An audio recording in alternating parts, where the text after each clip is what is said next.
मत्ती रचित सुसमाचार उसके 11 अध्याय का 11 वचन पढ़ते हुए आज हम शुरुआत करेंगे। मत्ताई एഴുതിയ സുവിശേഷം 11 अध्यायम 11 वाक्यम। मत्ती रचित सुसमाचार उसके 11 अध्याय के 11 वचन में प्रभु यीशु मसीह कहता है, मैं तुमसे सच कहता हूं कि जो स्त्रियों से जन्मे हैं उनमें से यूहन्ना बपतिस्मा देने वाले से कोई बड़ा नहीं हुआ, पर जो स्वर्ग के राज्य में छोटे से छोटा है वह उससे बड़ा है। इस अनोखे वचन में हमारा प्रभु यीशु मसीह बपतिस्मा देने वाले यूहन्ना के विषय में गवाही देते हुए कहता है, पुरानी जो वाचा है, पुरानी जो व्यवस्था है, पഴയ उड़म्बड़ी ओल्ड कवेनेंट के अंतर्गत आने वाले सारे भविष्यवक्ताओं में सबसे बड़ा कोई भविष्यवक्ता है यीशु मसीह के अनुसार, वो बपतिस्मा देने वाला यूहन्ना है। स्नापकन Yuhanna, John the Baptist was the greatest prophet under the old covenant. हम पुराने नियम में देखते हैं बहुत सारे प्रभु के दास लोग हैं, प्रभु के सेवक लोग हैं, प्रभु के भविष्यवक्ता लोग भी हैं, प्रॉफिट्स, प्रवाचकन्मार, अब्राहम, इसहाक, याकूब, यूसुफ, मूसा, एलिया, एलीशा, ऐसे महान प्रभु के दास और भविष्यवक्ताओं की पंक्ति हम पर पुराने नियम की व्यवस्था के अंतर्गत देखते हैं। जरूर यूहन्ना बपतिस्मा देने वाला नए नियम की किताबों में उसका उल्लेख किया है, लेकिन वो पुराने नियम की जो वाचा है, पुराने नियम की जो व्यवस्था है, उसका सबसे आखिरी भविष्यवक्ता माना जाता है। John the Baptist is considered to be the last prophet under the old covenant, but he is mentioned in the New Testament. तो हम देखते हैं यीशु मसीह का यहां पर बपतिस्मा देने वाले यूहन्ना के विषय में गवाही कि पुराने नियम की वाचा और व्यवस्था में सबसे बड़ा कोई भविष्यवक्ता है तो वह बपतिस्मा देने वाला यूहन्ना है। और इसी वचन में कहता है, स्त्रियों से जन्मे हुए में जितने लोग हैं, आदम के बाद स्त्रियों में से जन्मे हुए कितने लोग हैं, उसमें सबसे बड़ा कोई जो था उस समय तक, यानी प्रभु यीशु मसीह के समय तक। हम जानते हैं प्रभु यीशु मसीह सबसे बड़ा है, प्रभु यीशु मसीह सबसे महान है, सबसे ऊंचा प्रभु यीशु मसीह का नाम है। लेकिन यीशु मसीह के समय तक स्त्रियों में से जन्मा हुआ अगर कोई सबसे बड़ा, सबसे महान कोई व्यक्ति है तो वो बपतिस्मा देने वाला यूहन्ना है। तो यहां पर यूहन्ना के विषय में हम अनोखा गवाही देखते हैं। और उसके आखिरी वचन में नए नियम के विश्वासियों को, हमारे लिए पवित्र आत्मा एक उत्तेजना की बात, यीशु मसीह एक उत्तेजना की बात कहता है, जो स्वर्ग के राज्य में छोटे से छोटा है वह उससे बड़ा है। यानी आज स्वर्ग के परमेश्वर के नजरिए में, प्रभु यीशु मसीह के नजरिए में, पुराने नियम के अंतर्गत आने वाले भविष्यवक्ताओं में सबसे बड़ा अगर यूहन्ना बपतिस्मा देने वाला है, स्त्रियों में से जन्मे हुए में सबसे बड़ा और महान यूहन्ना बपतिस्मा देने वाला है। यीशु मसीह स्वयं कहता है, नया जन्म पाया हुआ, प्रभु यीशु मसीह पर विश्वास करते हुए, अपने पापों से मन फिरते हुए, नया जन्म के अनुभव में आया हुआ, उद्धार पाया हुआ, कलीसिया में सबसे छोटे से छोटा विश्वासी भी होगा, उसका पदवी क्या बोलता है? वो यूहन्ना बपतिस्मा देने वाले से बड़ा है। कितना अनोखा बात है। अगर प्रभु यीशु मसीह ने ये बात नहीं कहा रहता तो हम कुछ ऐसा कह भी नहीं सकते, क्योंकि जॉन द बैप्टिस्ट, स्नापकन यूहन्ना, यूहन्ना बपतिस्मा देने वाला परमेश्वर का एक महान दास और भविष्यवक्ता था। लेकिन नया नियम का विश्वासी जो स्वर्ग राज्य का वारिस बन गया है, उसका पदवी यूहन्ना बपतिस्मा देने वाले से भी बड़ा है करके कहता है। लूका उसके पहले अध्याय का 15 वचन जब हम पढ़ते हैं, लूकोस सुविशेषम 1 अध्यायम 15 वाक्यम, वहां पर स्वर्ग का दूत, स्वर्ग का फरिश्ता आकर जकरिया से कहता है, तुझे और तेरी पत्नी एलिजाबेथ या एलिशबा को एक पुत्र जनेगा जिसका नाम यूहन्ना रखना, और वो परमेश्वर के नजरिए में महान कहलाया जाएगा। He will be called the great in the sight of God। मनुष्य के नजरों में नहीं, मनुष्य के सामने नहीं, लेकिन परमेश्वर के नजरे में महान कहलाया जाएगा। आज बहुत सारे लोग, विश्वासी लोग भी, मनुष्यों का अंगीकार पाने के लिए, मनुष्यों का अप्रूवल पाने के लिए, मनुष्यों का आदर, सम्मान, ऑनर और रेस्पेक्ट पाने का पूरा चेष्टा, अभिलाषा और यत्न, प्रयत्न, परिश्रम करते हैं। लेकिन यूहन्ना बपतिस्मा वाले के विषय में कहता है, he was called great in the sight of God। परमेश्वर के नजरिए में वो महान कहलाया। हमारा जीवन परख कर देखना है, क्या हम परमेश्वर के नजरिए में महान कहलाना चाहते हैं, या लोगों का प्रशंसा, स्तुति, आदर और सम्मान पाने की एक अभिलाषा के साथ हम जीते हैं। ये यूहन्ना बपतिस्मा देने वाला जॉन द बैप्टिस्ट, स्नापकन यूहन्ना का जीवन और उसका सेवकाई, उसके आत्मिक सच्चाइयों को हमें जानना क्यों अनिवार्य है? जैसा यूहन्ना बपतिस्मा देने वाले ने लोगों को प्रभु यीशु मसीह के पहले आगमन के लिए तैयार किया, उसी प्रकार से नए नियम की कलीसिया विश्वासियों को, विशेष रीति से सेवकों को प्रभु यीशु मसीह के दोबारा आगमन के लिए लोगों को तैयार करना है। वचन के अनुसार हमें अपने जीवन को भी तैयार करना है और वचन के द्वारा दूसरों को भी इस आत्मिक तैयारी के लिए हमें प्रोत्साहन और योगदान देते हुए आगे बढ़ना है, क्योंकि प्रभु यीशु मसीह का आगमन बहुत ही निकट है। तो इन दिनों में जैसा यूहन्ना बपतिस्मा देने वाले ने प्रभु यीशु मसीह के पहले आगमन के लिए लोगों को तैयार किया, आज वचन के द्वारा यूहन्ना बपतिस्मा देने वाले के समान यीशु मसीह के दोबारा आगमन के लिए हमें स्वयं तैयार होना है और दूसरों को भी तैयार करना है। ये इन दोनों वचनों को अगर साथ में पढ़ेंगे, वहां पर 3 विशेषताएं बपतिस्मा देने वाले यूहन्ना के विषय में पढ़ते हैं। पहला, वो पुराने व्यवस्था, पुराने जो नियम है या ओल्ड कवेनेंट, पहले उडंबड़ी में सबसे महान प्रभु का दास और भविष्यवक्ता कहलाया, सबसे बड़ा भविष्यवक्ता। दूसरा, स्त्रियों में से जन्मे हुए में यीशु मसीह के समय तक कोई सबसे बड़ा और महान है यीशु के नजरिए में, यीशु के वचन के अनुसार, वो यूहन्ना बपतिस्मा देने वाला है। और लूका 1:15 में हमने पढ़ा, He was called great in the sight of God, परमेश्वर के नजरिए में वो महान कहलाया। ऐसा परमेश्वर के नजरिए में वो महान कहलाने के लिए उसके जीवन में क्या आत्मिक सच्चाइयां थी, उसके जीवन में क्या आत्मिक विशेषताएं, खूबी और क्वालिटीज थी, वचन के अनुसार हमें परखना है, क्योंकि उसके अनुसार अपने जीवन को भी हमें निकारना है। तो शुरुआत में बपतिस्मा देने वाले यूहन्ना का स्वयं का गवाही हम पढ़ेंगे। Testimony of John the Baptist, Yuhanna रचित सुसमाचार, उसके पहले अध्याय का 29 से 23 वचनों को मैं यहां पर पढ़ूंगा। Gospel of John chapter 1 versus 19 to 23, യോഹന്നാന്റെ സുവിശേഷം 1-ാം അധ്യായം 19 തൊട്ട് 23 വരെയുള്ള വാക്യങ്ങളിൽ स्नापकन യോഹന്നാന്റെ साक्ष्य നമുക്ക് വായിക്കാം। यहाँ पर कहता है, यूहन्ना की यह गवाही है कि जब यहूदियों ने यरूशलेम से याजकों और लेवियों को उससे यह पूछने के लिए भेजा, तू कौन है, तो उसने यह मान लिया और इनकार नहीं किया, परंतु मान लिया कि मैं मसीह नहीं हूं, यानी यीशु मसीह वो नहीं है करके उसने ये मान लिया। और आगे कहता है, तब उन्होंने उससे पूछा, तू फिर कौन है, क्या तू एलिया है? तब उसने उसको उत्तर दिया कि मैं एलिया नहीं हूं। आगे सवाल करते हैं, तो क्या तू वह भविष्यवक्ता है? उसने उत्तर दिया नहीं।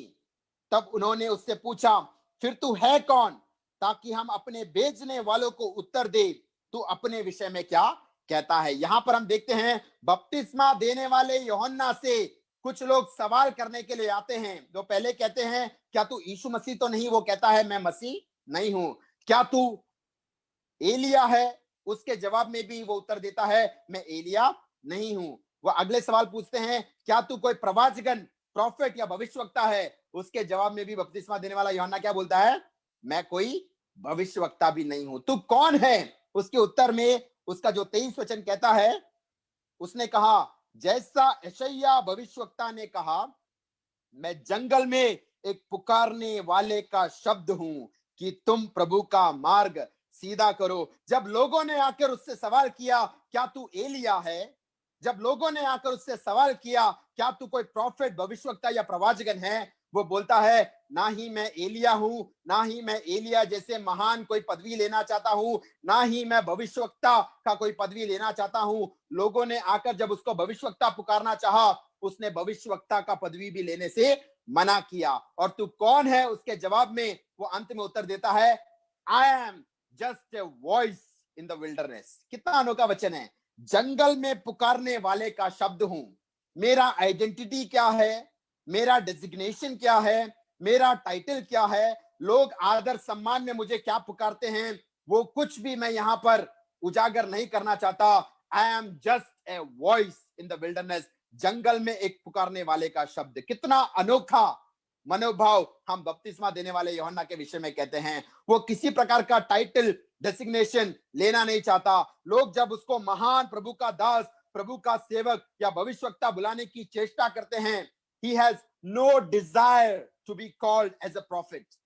भविष्यवक्ता भी पुकारे करके ऐसा कोई इच्छा और अभिलाषा उसके जीवन में नहीं है, और इसी कारण वो परमेश्वर के नजरिए में महान कहलाया। He was called great in the sight of God। जब मनुष्य के सामने हम आदर और सम्मान की चेष्टा या अभिलाषा नहीं करते, मनुष्य के सामने लोग मुझे एक प्रभु का दास, प्रभु का सेवक, एलिया या भविष्यवक्ता पुकारे, ऐसा कोई भी इच्छा जब उसके जीवन में नहीं था, उस कारण वो परमेश्वर के नजरिए में महान कहलाया। हमारा जीवन परख कर देखना है, अगर हमें परमेश्वर के नजरिए में महान बनना है, great in the sight of God, तो हमें भी यही गवाही यूहन्ना के समान हमारे जीवन में होनी चाहिए कि आई एम जस्ट ए वॉइस, परमेश्वर का संदेशवाहक, परमेश्वर का स्पोक्समैन, परमेश्वर का मैसेज देने वाला, परमेश्वर की सेवकाई करने वाला एक शब्द। शब्द के पीछे कौन है, उसका टाइटल क्या है, उसका डेजिग्नेशन क्या है, उसका पदवी क्या है, कोई जरूरत नहीं, सिर्फ एक वॉइस, एक शब्द। ऐसा मनोभाव से अगर हम आगे बढ़ेंगे तो यूहन्ना के समान हम भी परमेश्वर के नजरिए में महान कहलाएंगे। दूसरा बिंदु यहां पर बताना चाहता हूं, യോഹന്നാൻ रचित सुसमाचार उसके 3 अध्याय का 30 वचन, യോഹന്നാൻ എഴുതിയ സുവിശേഷം 3 അധ്യായം 30 വാക്യത്തിൽ സ്നാപകൻ യോഹന്നാന്റെ ഒരു നല്ല മനോഭാവം നമുക്ക് കാണാം। उस वचन में बपतिस्मा देने वाले യോഹന്നാ का एक अच्छा मनोभाव, एक एटीट्यूड हम देखते हैं। वो कहता है, കർത്താവായ യേശു ക്രിസ്തു എന്നിൽ വളർച്ച പ്രാപിക്കണം, ഞാനോ കുറയണം, I must decrease and Christ must increase in my life। कितना अनोखा मनोभाव है। उस पर आधारित एक बहुत अच्छा हिंदी गीत है, आज मैं वो दिन में उसको स्मरण करते हुए गुनगुना रहा था।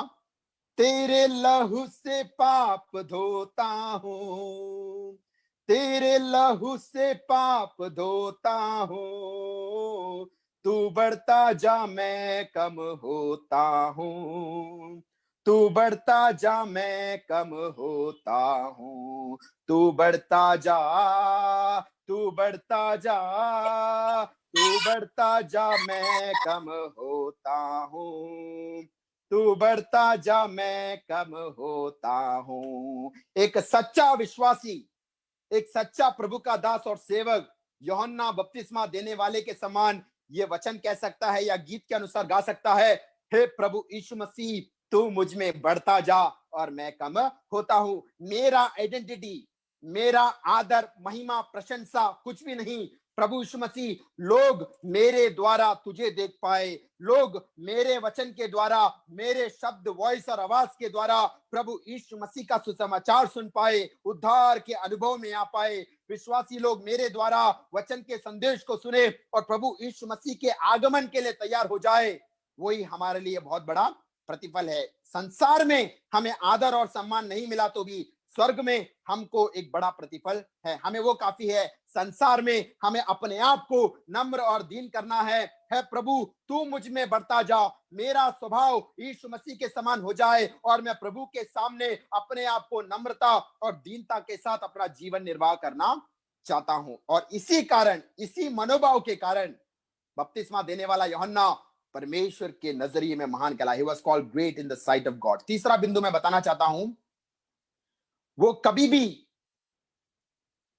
किसी भी रीति से अपने आप को महान नहीं कहलाया। मत्ती रचित सुसमाचार उसका 3 अध्याय का 11 वचन जब हम पढ़ते हैं, मत्ताई एഴുതിയ सुविशेषम 3 अध्यायम 11 वाक्य, वहां पर बपतिस्मा देने वाला यूहन्ना कहता है, मैं तो पानी से तुम्हें मन फिराव का बपतिस्मा देता हूं, परंतु जो मेरे बाद आने वाला है, यानी यीशु मसीह के विषय में कहता है, वह मुझसे शक्तिशाली है। यानी यीशु मसीह की तुलना में मैं बिल्कुल सामर्थ्यहीन हूं, मैं बिल्कुल ही निर्बल और शक्तिहीन हूं। यहां पर बोलता है, मेरे बाद जो आने वाला यीशु मसीह है वो मुझसे भी अधिक बलवान और शक्तिशाली है, मैं उसकी जूती उठाने के भी योग्य नहीं हूं। जो जूता या जूती चप्पल हम पहनते हैं उसको उठाने के भी योग्य नहीं है यीशु मसीह के। ऐसा नम्रता, दीनता, ताळमा और ह्यूमिलिटी बपतिस्मा देने वाले यूहन्ना के जीवन में हम देखते हैं। और अंत में कहता है, वह तुम्हें पवित्र आत्मा और आग से बपतिस्मा देगा। पानी में अगर बपतिस्मा देना है, बपतिस्मा देने वाले यूहन्ना के पास जाना काफी है। जल में डूबकर अगर बपतिस्मा पाना है, कलीसिया के किसी प्रभु के दास के पास जाना काफी है। लेकिन अगर आपको पवित्र आत्मा और अग्नि का बपतिस्मा चाहिए, if you have a desire to be baptised in the Holy spirit and fire, तो प्रभु यीशु मसीह के द्वारा ही वो संभव है। तो यहां पर यीशु मसीह की तुलना में वो बोलता है कि यीशु मसीह मुझसे शक्तिशाली है, उसकी जूती उठाने के योग्य नहीं हूं, वहां पर हम देखते हैं उसका एक बड़ा नम्रता और दीनता का अनुभव। इसके साथ ही उसको परमेश्वर का भय भी था। हम देखते हैं कि बपतिस्मा देने वाले यूहन्ना ने यरदन नदी में यीशु मसीह को बपतिस्मा दिया। परमेश्वर का इकलौता पुत्र, स्वर्ग का राजकुमार, राजाओं का राजा, प्रभुओं का प्रभु, जब मनुष्य रूप में देहधारी होकर संसार में आया, अपनी सेवकाई की शुरुआत में जो बपतिस्मा लेने के लिए आया, बपतिस्मा देने वाला यूहन्ना बोलता है, मैं तुझे कैसे बपतिस्मा दे सकता हूं, मुझे तो तुझसे बपतिस्मा पाना चाहिए। लेकिन यीशु मसीह बोलता है, टू फुलफिल ऑल राइचियसनेस, सारी धार्मिकताओं की पूर्ति के लिए ऐसा होने दो। यानी यीशु मसीह के लिए वचन का आज्ञा पालन करना राइचियसनेस था, धार्मिकता था। और यूहन्ना बपतिस्मा देने वाले ने यीशु मसीह को भी बपतिस्मा दिया। लेकिन जिसको उसने बपतिस्मा दिया उसके विषय में कहता है, यीशु मसीह मुझसे शक्तिशाली है, उसकी जूती उठाने के मैं योग्य नहीं हूं। ऐसा नम्र और दीन अवस्था में यूहन्ना बपतिस्मा देने वाले ने सेवकाई किया, उसके लिए वो परमेश्वर के नजरिए में महान कहलाया गया। हमारा जीवन परख कर देखना है, हम जितना नम्र होते हैं, जितना दीनता हम धारण करते हैं, ह्यूमिलिटी और ताഴ്मा, उतना अधिक हम परमेश्वर के नजरिए में महान और हम ग्रेट कहलाया जाएंगे। और चौथा बिंदु मैं बताना चाहता हूं, लूका रचित सुसमाचार उसके पहले अध्याय का 15 वचन, हमने शुरुआत में उसको देखा था। लूका उसके पहला अध्याय का 15 वचन, लूकोसिद्ध सुविशेषम 1 अध्यायम 15 वाक्यम, वहां पर जब जकरिया को प्रकट होकर दूत क्या कहता है, क्योंकि वह प्रभु के सामने महान होगा और दाखरस और मदिरा कभी ना पिएगा और अपनी माता के गर्भ से पवित्र आत्मा से पूर्ण हो जाएगा। वो परमेश्वर के नजरिए में महान क्यों कहलाया, इसमें एक अनोखा रीजन, एक कारण बोलता है, वो अपनी माता के गर्भ से पवित्र आत्मा से परिपूर्ण होगा। आज बहुत सारे लोगों का सवाल है, बहुत सारे माता पिताओं का भी सवाल है, हमारा बच्चा कब बपतिस्मा ले सकता है? विश्वासियों के बच्चों की बात कर रहा हूं मैं। हमारा बच्चा पवित्र आत्मा का सामर्थ कैसे प्राप्त कर सकता है? हमारा बच्चा पवित्र आत्मा का बपतिस्मा, पवित्र आत्मा से परिपूर्ण कौन से आयु में हो सकता है? उसका मैच्योरिटी का एज क्या है? यहां पर मैं बताना चाहता हूं, बपतिस्मा देने वाले यूहन्ना का उम्र कितना था? वो माता की गर्भ में था, उसका साइज मेरी इस छोटी उंगली के आधा भी नहीं था। जो एम्ब्रियो या फीटस बोलते हैं, वो साइज में, इतनी छोटी सी अवस्था में क्या बोलता है, माता की गर्भ में वो पवित्र आत्मा से परिपूर्ण हो गया। यानी माता के गर्भ में उसको जीवन था, क्योंकि एक मांस या पिंड या फ्लैश पर पवित्र आत्मा कभी नहीं उतरता। इसलिए हम बोलते हैं मसीही लोग कि हम अबॉर्शन के खिलाफ हैं, जो गर्भ में ही बच्चों को मार देते हैं, वो बेटा हो या बेटी हो, अगर कोई मारता है तो वो मर्डर करता है, घात करता है, क्योंकि उसमें जीवन है। और वो जब गर्भ में छोटे से एम्ब्रियो की अवस्था में था बपतिस्मा देने वाला यूहन्ना, तब वो पवित्र आत्मा से परिपूर्ण हो गया। ऐसा है तो मुझे सुनने वाले सारे भाई बहन, सारे माता पिता, सारे अंकल आंटी, छोटे से छोटा बच्चा, मैं बताना चाहता हूं, आप यूहन्ना बपतिस्मा देने वाले का जो साइज था इस वचन में, उससे आप बड़े हो, तो निश्चय स्वर्ग का परमेश्वर यीशु मसीह भी आपको पवित्र आत्मा से परिपूर्ण कर सकता है। यहां पर देखते हैं यूहन्ना बपतिस्मा देने वाला जो मदर्स वूम में, माता की गर्भ में, उसने पवित्र आत्मा से भरने के लिए प्रार्थना किया क्या? उसका विवरण यहां पर नहीं दिया है। क्या उसने कोई संदेश सुना कि तुम पवित्र आत्मा से भर जाओ? ऐसा भी नहीं सुना। लेकिन स्वर्ग के परमेश्वर ने उसको पवित्र आत्मा से परिपूर्ण किया। हमारे कलीसियाओं में, हमारे फैमिली और परिवारों में छोटे से छोटा बच्चा भी, मैं बताना चाहता हूं, पवित्र आत्मा से परिपूर्ण हो सकता है। और जब वो पवित्र आत्मा से परिपूर्ण हुआ, वो परमेश्वर के नजरिए में महान कहलाएगा। आज मुझे सुनने वाले भी लोग अगर पवित्र आत्मा से परिपूर्ण हो जाते हैं, if you are really filled with the Holy Spirit, you will be called great in the sight of God. मनुष्य के सामने नहीं, मनुष्य को दिखाने के लिए नहीं, मनुष्य से आदर और सम्मान पाने के लिए नहीं, परमेश्वर के द्वारा प्रमाण पत्र और सर्टिफिकेट पाने के लिए पवित्र आत्मा से बनना है। तो वो पवित्र आत्मा से परिपूर्ण हुआ, इसलिए वो परमेश्वर के नजरिए में बड़ा महान कहलाया। और उसके विषय में अगला एक बिंदु देखते हैं, बपतिस्मा देने वाला यूहन्ना, वो कभी भी एडवर्टाइजमेंट नहीं करता था, मैं बड़ा भविष्यवक्ता हूं, मैं एक बड़ा प्रभु का दास हूं, मैं एक अच्छा वचन सुनाता हूं, मैं परमेश्वर की सेवकाई करता हूं। ऐसा कभी भी उसने एडवर्टाइजमेंट नहीं किया। लूका उसके 10 अध्याय का, यूहन्ना उसके 10 अध्याय का 41 वचन में बहुत अच्छा वचन कहता है। जॉन चैप्टर 10 वर्स 41, यूहन्ना ने सुविशेषम 10 अध्यायम 41 वाक्य, वहां पर बपतिस्मा देने वाले यूहन्ना के विषय में क्या कहता है? उसने कोई चमत्कार नहीं किया, कोई मिराकल या आश्चर्य कर्म नहीं किया।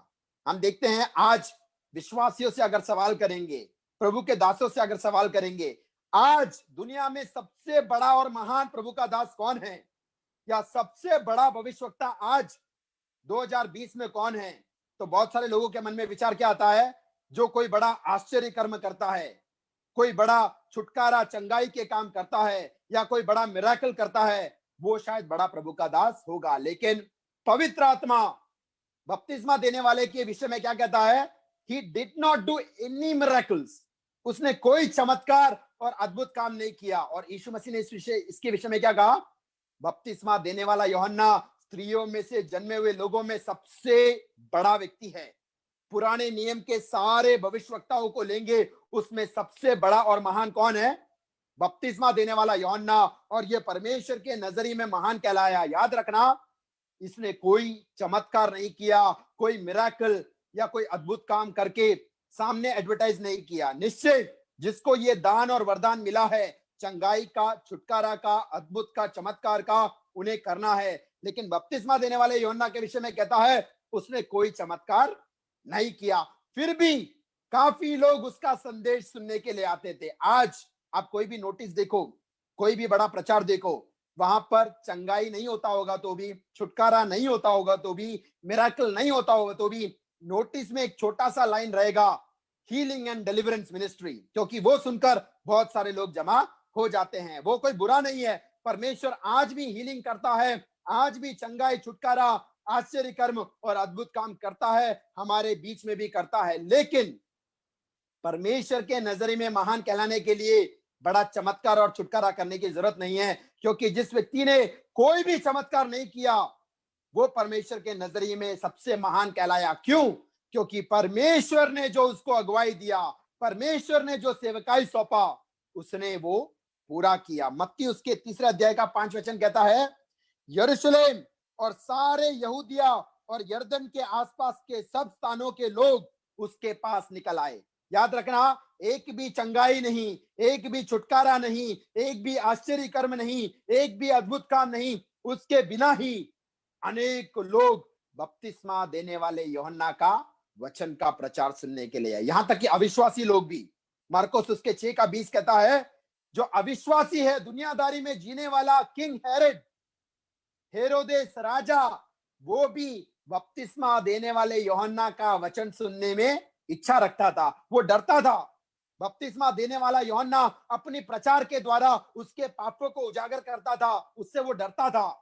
लेकिन वो वचन कहता है मरकुस 6:20, वो बपतिस्मा देने वाले यूहन्ना का वचन पूरे आनंद के साथ सुनता था। याद रखना, उसने कोई दिखावा नहीं किया, कोई एडवर्टाइजमेंट नहीं किया। परमेश्वर ने जो उसको संदेश दिया, सेवकाई किया, पूरे विश्वास योग्यता के साथ उसने प्रचार किया, और दूर दूर से लोग उसको सुनने के लिए आते हैं। मैं डीएल मूडी का एक एग्जाम्पल यहां पर स्मरण करता हूं।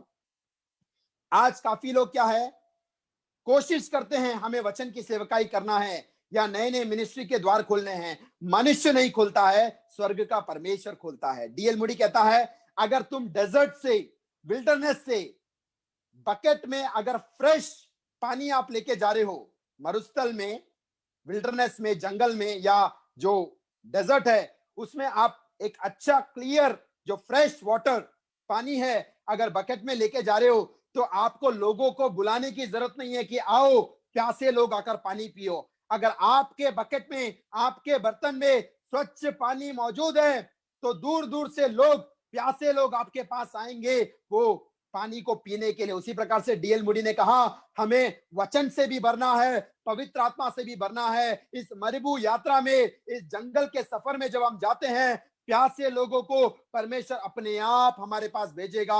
हमें जाकर वहां पर यत्न, प्रयत्न, परिश्रम करने का जरूरत नहीं है। तो यहाँ पर बपतिस्मा देने वाले यूहन्ना का जीवन भी हम देखते हैं। और अगला एक बिंदु हम देखते हैं, बपतिस्मा देने वाला यूहन्ना एक सरल और सिंपल लाइफ जीने वाला व्यक्ति था। इसी अध्याय में मत्ती उसका 3 का 4 जब हम पढ़ते हैं, മത്തായി എഴുതിയ സുവിശേഷം 3-ാം അധ്യായം 4-ാമത്തെ വാക്യം.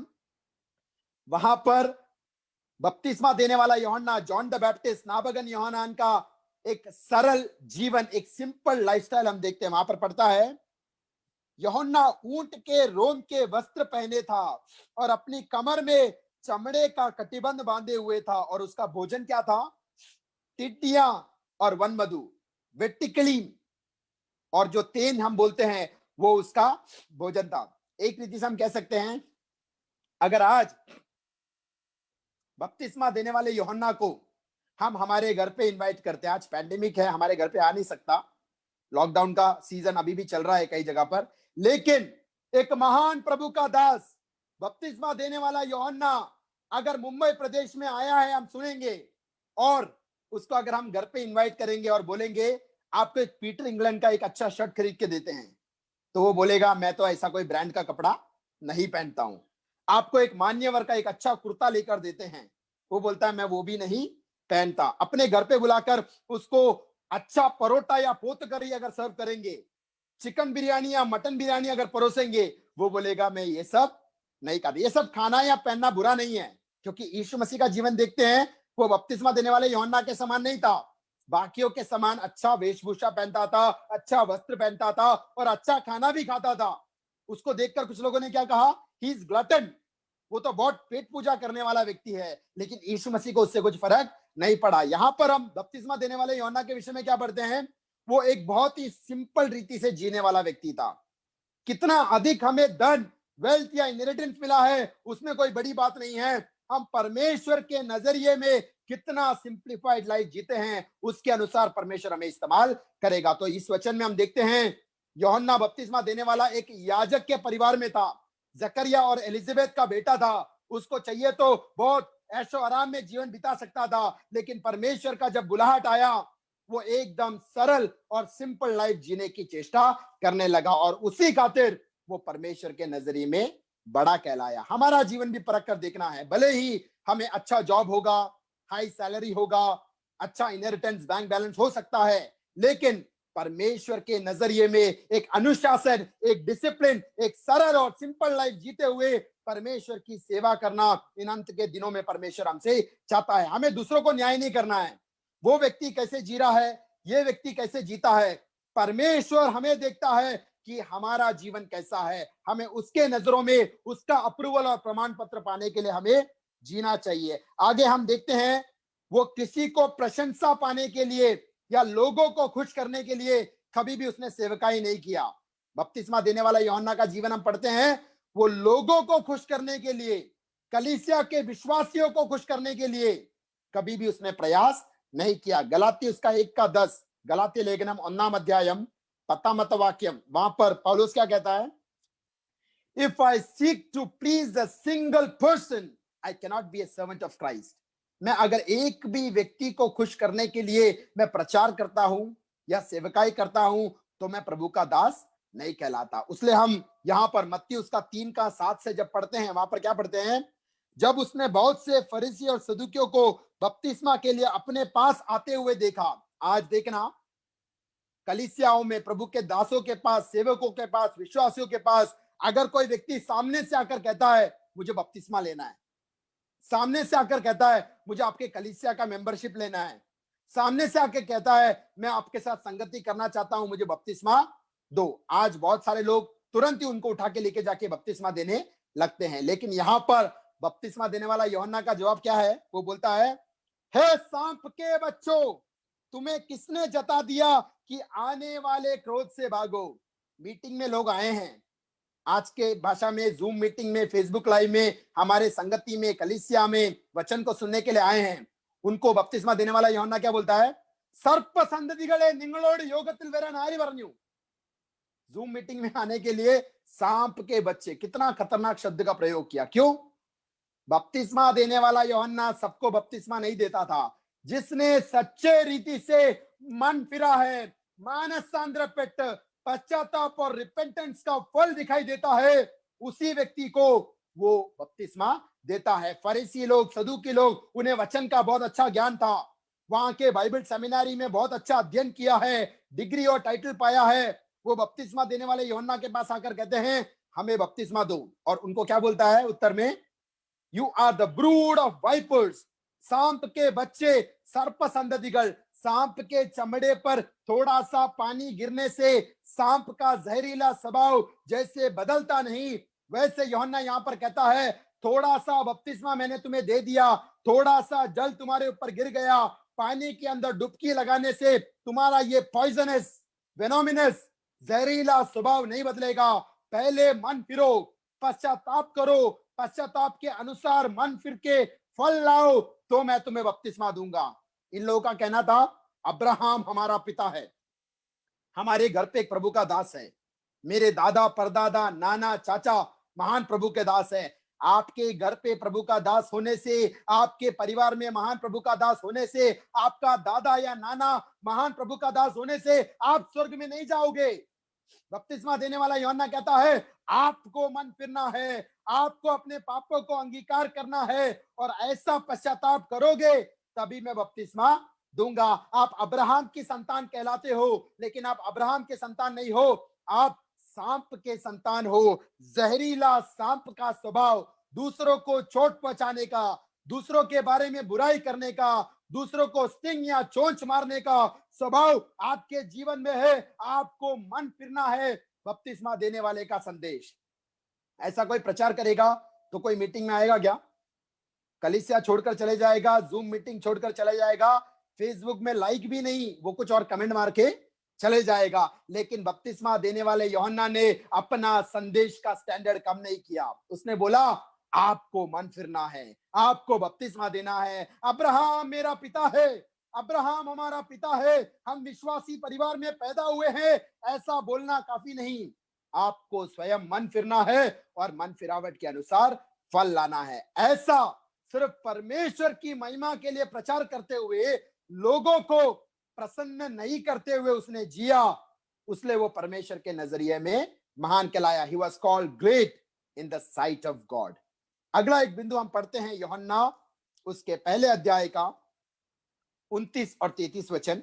യോഹന്നാൻ എഴുതിയ സുവിശേഷം 1-ാം അധ്യായം 29-ാമത്തെ വാക്യവും 33-ാമത്തെ വാക്യം। यहाँ पर बपतिस्मा देने वाला यूहन्ना प्रभु यीशु मसीह की दो सेवकाइयों को, കർത്താവായ യേശു ക്രിസ്തുവിന്റെ രണ്ട് ശുശ്രൂഷ, टू मिनिस्ट्रीज ऑफ जीसस, उसको दर्शाता है। क्या क्या कहता है यूहन्ना उसके पहला अध्याय का 29 वचन में कहता है, दूसरे दिन उसने यीशु को अपनी ओर आते देखकर कहा, देखो यह परमेश्वर का मेमना है जो जगत का पाप उठा ले जाता है।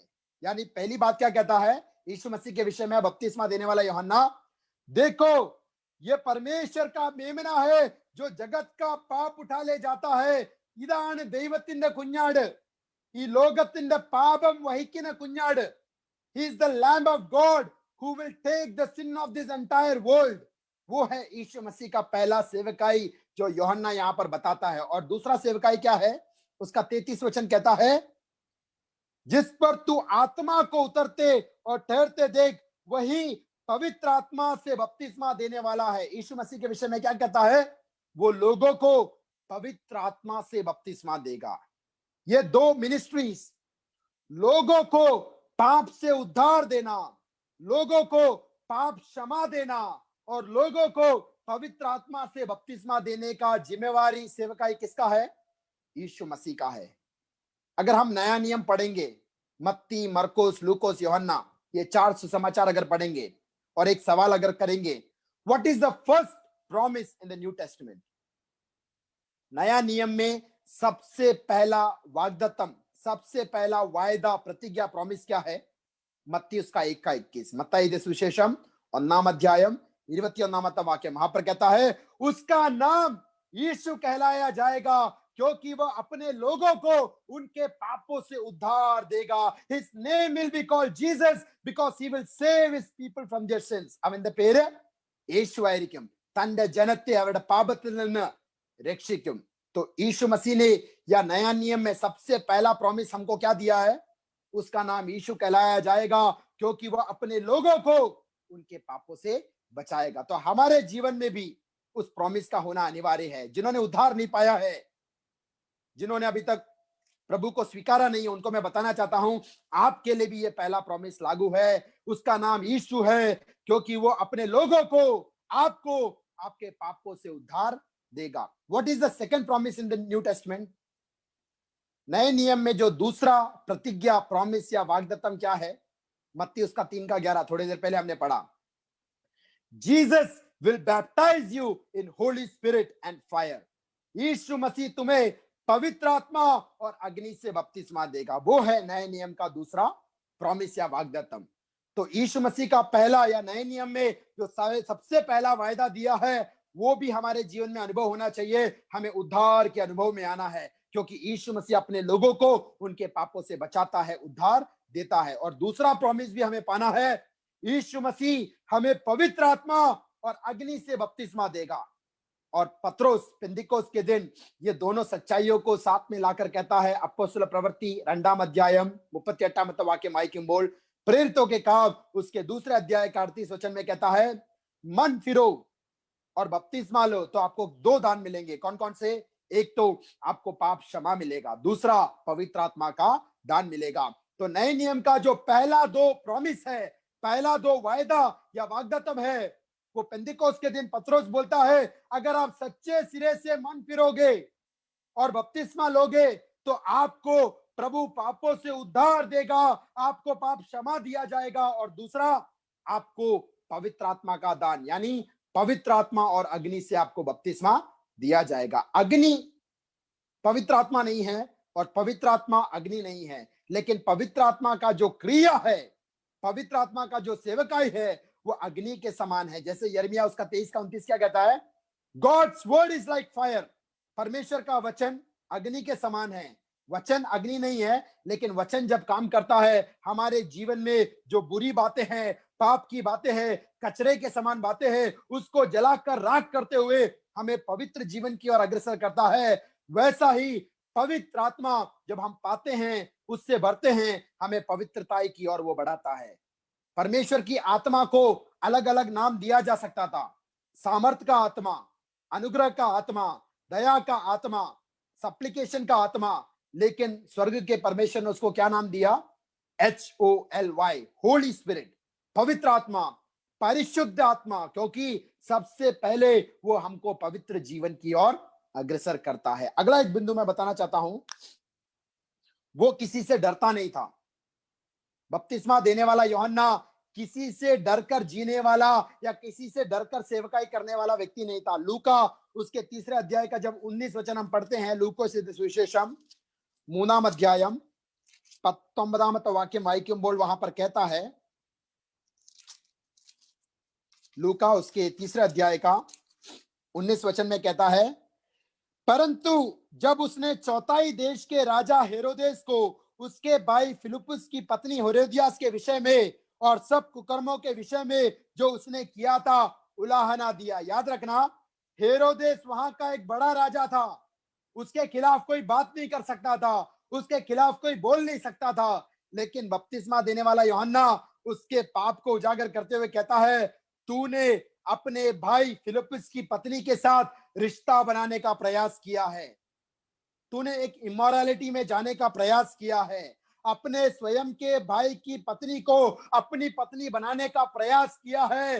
इस पाप के कारण परमेश्वर तुझे दंड देगा करके बिना डरे राजा को संदेश सुनाया हुआ व्यक्ति। तो इन बातों को, ये जो भी बातें हमने अभी तक मनन किया, ये सारी अच्छी गुण बातें, ये अच्छी विशेषताएं, ये अच्छी आत्मिक सच्चाइयां बपतिस्मा देने वाले यूहन्ना के जीवन में था, इसलिए वो परमेश्वर के नजरिए में महान कहलाया। He was called great in the sight of God। अगर ये बातें हमारे जीवन में भी है तो हम भी परमेश्वर के सामने महान कहलाएंगे। लूका रचित सुसमाचार उसके 3 अध्याय का 1 और 2 वचन मैं यहां पर पढ़ना चाहूंगा। लूकोस सुविशेषम 3 अध्याയം 1-2 വാക്യങ്ങൾ। लूका उसके 3 अध्याय का 1 और 2 वचन। तिबिरियुस कैसर के राज्य के 15वें वर्ष में, जब पुंतियुस पिलातुस यहूदिया का हाकिम था और गलील में हेरोदेस, इतुरिया और त्रिकोनितिस में उसका भाई फिलिप्पुस और अबिलीन में लिसानियस चौथाई के राजा थे, और जब हन्ना और कैफा महायाजक थे, उस समय परमेश्वर का वचन जंगल में जकरिया के पुत्र यूहन्ना के पास पहुंचा। ये वचनम चुम्माद वाइची बिडले। ये वचन को सिर्फ पढ़कर मत छोड़ देना, यहां पर बहुत सारे नामों का विवरण किया है, वो सब याद रखने की जरूरत नहीं है, लेकिन पवित्र आत्मा एक अनोखा सच्चाई इस वचन में उजागर करता है। वो क्या बोलता है, वापस मैं उसको आपका ध्यान आकर्षित करना चाहता हूं। वहां पर पहले कहता है, तिबरियुस कैसर के राज्य के 15वें वर्ष में, यानी संसार में उस समय सबसे बड़ा या सबसे महान कोई व्यक्ति था, वो था कैसर। यानी कैसर जब संसार में सबसे बड़ा व्यक्ति था। दूसरा बोलता है, पुंतियुस पिलातुस यहूदिया का हाकिम था, यानी यहूदिया में सबसे बड़ा और महान व्यक्ति कौन था, पुंतियुस पिलातुस। अगला वचन कहता है, गलील में हेरोदेस, यानी गलील में सबसे बड़ा और महान कौन था, हेरोदेस।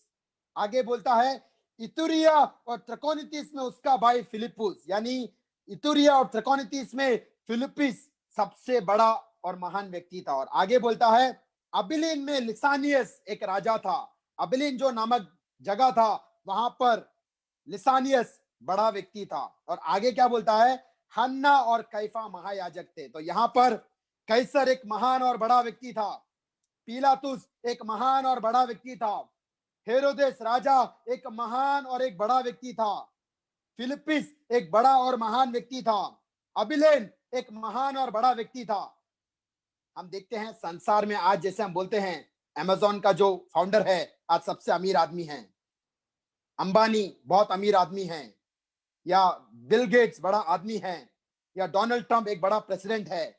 ऐसा उस जमाने के सबसे बड़े और महान लोगों के नाम में कहता है, कैसर, हेरोदेस, फिलिपिस, अबिलेन, ये सारे लोग कहां हैं, उस जमाने के बड़े और महान लोग थे। और सिर्फ उनके बारे में नहीं कहता, वहां के जो मंदिर या आलय में, वहां के बाइबल कॉलेज से, सेमिनारी से पढ़कर अच्छा डिग्री पाया हुआ, अच्छा टाइटल पाया हुआ, अच्छा याजक और महायाजक की सेवकाई करने वाले हन्ना और कैफास के विषय में भी वहां पर कहा है। लेकिन अंत में क्या कहता है, इन किसी को भी परमेश्वर का संदेश प्राप्त नहीं हुआ। कैसर महान था, हेरोदेस महान था, फिलिपिस महान था, एबिलेन महान था, हन्ना और कैफा वहां पर सेवकाई करने वाले महायाजक थे, लेकिन इनमें से किसी को भी स्वर्ग के परमेश्वर ने लोगों के लिए अपना संदेश नहीं दिया। यानी आज भी संसार में जो बड़े और महान लगते हैं, उनको परमेश्वर इस्तेमाल नहीं करता, उनको परमेश्वर अपना संदेश नहीं देता। और जो अपना बड़ा डिग्री और टाइटल लेके अपने को महत्व दिखाते हैं, परमेश्वर उनको भी इस्तेमाल नहीं करता। परमेश्वर का संदेश किसको मिला, जकरिया के पुत्र बपतिस्मा देने वाले यूहन्ना को, जो जंगल में था। यानी संसार के नजरिए में जो बड़ा और महान है, कलीसिया के नजरिए में भी जो बड़ा और महान पदवी में बैठा है, शायद परमेश्वर उनको नहीं इस्तेमाल करता रहेगा। आज जो कलीसियाओं में, जूम मीटिंग में, अपने घरों में सबसे नम्र और दीन अवस्था में बपतिस्मा देने वाले का जो हमने गुण, विशेषता और क्वालिटी पढ़ा, वो सारी बातें जिनके जीवन में हैं, आज स्वर्ग का परमेश्वर शायद उनको इस्तेमाल करता है, औरों को भी इस्तेमाल करेगा। लेकिन जो सबसे नम्र और दीन अवस्था में बपतिस्मा देने वाले यूहन्ना के समान बढ़ेगा, उसको परमेश्वर अपना संदेश देगा। और यूहन्ना का संदेश क्या था, उसका 5 और 6 वचन यहां पर मैं पढ़ना चाहूंगा। लूकोस 3 अध्यायम 5 वाक्यंगल। हर एक घाटी भर दी जाए, हर एक पहाड़ और टीला नीचा किया जाए, और टेढ़ा है सीधा, और जो ऊंचा नीचा है वो चौरस मार्ग बनेगा, और हर प्राणी परमेश्वर के उद्धार को देखेगा। यहां पर 4 बातें क्या बोलता है, यूहन्ना बपतिस्मा देने वाले का संदेश, यूहन्ना बपतिस्मा देने वाले का सेवकाई। आज हमें भी ये जानना जरूरी है, क्योंकि जैसा बपतिस्मा देने वाले यूहन्ना ने लोगों को यीशु मसीह के पहले आगमन के लिए तैयार किया, वैसे ही आज हमें अपने आप को तैयार करना है और औरों को भी प्रभु यीशु मसीह के दोबारा आगमन के लिए तैयार करना है। तो संदेश क्या होना चाहिए, पहला बोलता है हर एक घाटी भर दी जाए, अंग्रेजी में बोलता है टू रेज अप वैलीज। यानी आज जो कलीसियाओं में और संसार में जो हताशा और निराशा अवस्था में, इस घाटी और वैली की अवस्था में पड़े हैं, जो डिप्रेशन में, डिसअपॉइंटमेंट में, डिस्करेजमेंट में पड़े हैं, उनको उठाना है और आशा का संदेश प्रदान करना है। वो पहला संदेश है, हर एक घाटी को भरना है। आगे बोलता है, हर एक पहाड़ और टीला नीचा किया जाए, to bring down the mountains and hills. यानी जो अहंकार की बातें हैं, जो घमंड की बातें हैं, जो प्राइड की बातें हैं, जो स्पिरिचुअल प्राइड की बातें हैं, विश्वासियों को परमेश्वर का संदेश बोलता है, आपके यहां पर जो पहाड़ और टीले हैं, आपके जो माउंटेन्स और हिल्स हैं, उनको नीचा करना है। अगर आप में कोई अहंकार की बात है, आप में कोई घमंड या स्पिरिचुअल प्राइड की बात है, मैंने बोला गीत गाना अच्छी बात है, संगीत करना अच्छी बात है, प्रचार सुनाना अच्छी बात है, सुसमाचार सुनाना अच्छी बात है, लेकिन इन बातों में अगर हम घमंड करते हैं तो हम परमेश्वर की महिमा से वंचित हो जाते हैं। तो बपतिस्मा देने वाला यूहन्ना का सेवकाई क्या था? जो घमंड करने वाले हैं उनके घमंड को नीचा करना है। तो वैलीज, हताशा और निराशा अवस्था में है, उनको उठाना है। दूसरा, जो अहंकार और घमंडी और प्राइड में है, उनके घमंड को हमें वचन के द्वारा नीचा करना है। आगे क्या बोलता है? जो टेढ़ा है उसे सीधा करना है, to straighten the crooked paths. आज मैं विश्वासियों के विषय में ही कहता हूं, मैं बहुत सारी कलीसियाओं में देखा है, सामने से तो भक्त दिखाते हैं, लेकिन उनके जीवन को अगर गहराई से देखेंगे, वो बहुत ही चतुर है, बहुत ही कनिंग अवस्था में पाए जाते हैं। वो लोगों को धोखा देते हैं, बेईमानी से पैसा कमाते हैं, बेईमानी से अपना जीवन बिताते हैं, और कलीसिया में आकर बड़ा आंसुओं के साथ प्रार्थना करते हैं, गीत गाते हैं, प्रभु मेष के सामने घुटना टेक कर बड़े अपने आप को भक्त दिखाते हैं। परमेश्वर बोलता है, वो सारे टेढ़े लोग, वो सारे क्रुकड और कनिंग लोग, मन फिरना है, परमेश्वर का संदेश बनता है, क्योंकि वरना परमेश्वर एक दिन सबको दंड देगा। आगे बोलता है, जो ऊंचा नीचा है वो चौरस मार्ग बनेगा, to smoothen the rough places. हमारा अगर स्वभाव देखेंगे, हम बाय डिफॉल्ट दूसरों को चोट पहुंचाते हैं। अगर किसी ने कितना भी अच्छा काम किया है, हम एक कमेंट तो उसके बारे में मारेंगे कि उसको थोड़ा चोट लगे। अगर कोई प्रमोशन प्राप्त करता है, कोई बच्चा स्कूल में फर्स्ट आता है, या उसको आशीष मिलता है, या परमेश्वर वेदी में उसको अनेक जगह पर इस्तेमाल करता है, उसके विषय में अच्छा भला कहेंगे, लेकिन कुछ ना कुछ कमेंट मारेंगे, कुछ ना कुछ गॉसिप करेंगे। ये रफ प्लेसेस, ये चुभोने वाली चीजों को हमारे जीवन से हटाना है, यानी घाटियों को भरना है। हताश और निराशा, डिप्रेशन, डिस्करेजमेंट में जो है, उनको उत्तेजना देना है। माउंटेन्स और हिल्स, जो प्राइड, अहंकार और घमंड की बातें हैं, उनको हमारे जीवन में कम करना है। और आगे बोलता है, जो टेढ़े हैं, क्रुकड है, उनको सीधे राह पर लेके आना है, और जो टेढ़ा मेढ़ा है, रफ एजेस है, उससे हमें पश्चाताप करते हुए हमें आगे बढ़ना है। और ये सेवकाई अंत के दिनों में वचन के द्वारा परमेश्वर हमसे कराना चाहता है। अंत में एक भाग में पढ़ना चाहूंगा, लूका उसके 3 का 8, 9, 10, 11, 12, 13, 14, शॉर्ट में बताऊंगा। यहां पर कहता है, मन फिरो और मन फिरावट के योग्य फल लाओ। बपतिस्मा देने वाले यूहन्ना का संदेश क्या था? Bear fruit in accordance with your repentance. मन फिरने के अनुसार मानसांद्रത്തിന് യോഗ്യമായ ഫലം നിങ്ങളുടെ ജീവിതത്തിൽ കാണണം. मन फिरना काफी नहीं है, मन फिरावट का फल आपके जीवन में दिखना चाहिए। अगर ऐसा नहीं होगा, उसका 9 वचन क्या बोलता है?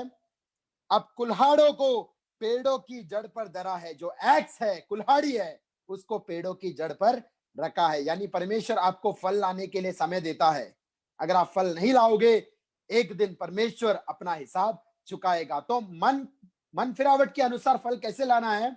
अंत में उस वचनों को मैं पढ़ना चाहूंगा, उसका 10, 11, 12, 13 वचन।